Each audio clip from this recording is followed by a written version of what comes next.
The MLA is the Modern Language Association, a group of English majors, English doctors mostly, who've put together an extensive bibliography, a collection of information, a database, as you will, of different journals, different useful pieces of information when it comes to writing for English.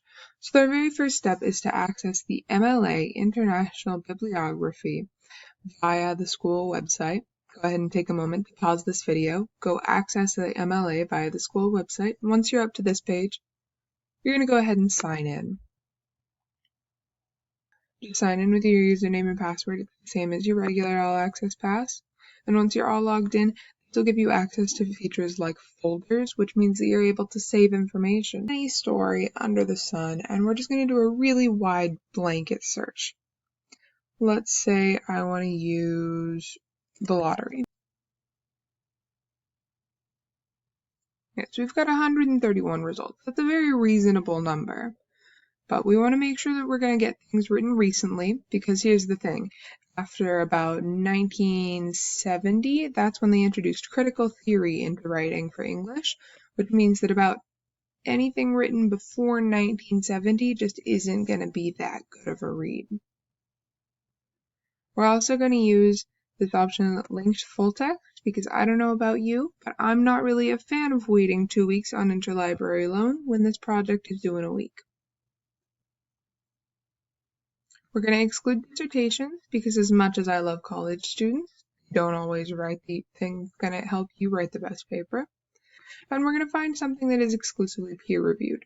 Peer-reviewed means that it's like a double-blind study. It's sent away to those strangers, then review it, but they don't know my name.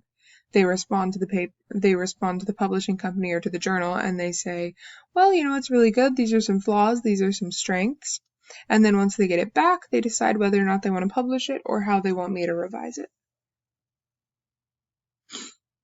Now, with all of that in mind, we're looking only at peer-reviewed, non-dissertation, full-text things written after 1985, and we've still got 20 results.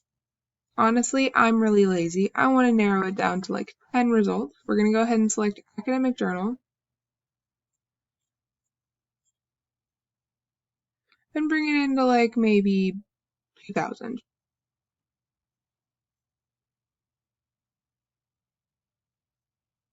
That gives us 12 papers. So if I really like one of these titles, or if I open it up, even better than liking the title, I like the abstract. An abstract is about a 250-word section. Oh, looks like this one doesn't have one. An abstract is about a 250-word section of a paper that's designed entirely just to show you whether or not their paper is useful. It's like the elevator pitch of your paper.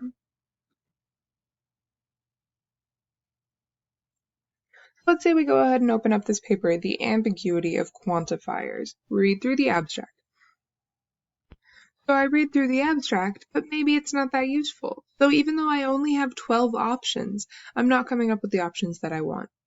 So we're going to go ahead and use some tools very specific to the MLA database. You go up to Select Field and Option, and scroll all the way down to Primary Subject Work. This means we're looking for paper that really is mostly about the lottery, and then even better, I can cross-list that with not just the lottery, any lottery, but mostly about Shirley Jackson's The Lottery by selecting primary subject author. We search that and let's see what comes up. We've now got 2 results.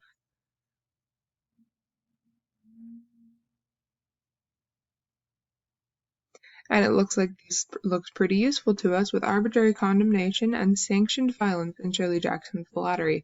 So if I want to go ahead and save that just based on the title alone, I'll hit this little folder button and I will add it to my folder, just my general one. That's my normal I'll get back to you later folder. You can make subfolders for different classes, different papers. So if you're writing a big research paper that needs 30 things, you don't have to worry about it getting mixed up with your other research paper from Ed the year before. Now, unfortunately, this one doesn't have an abstract, but because this PDF is linked, we can go ahead and open it up and see whether or not it looks useful. It's okay. If you press Control F, this little search bar comes up and we can search the word power.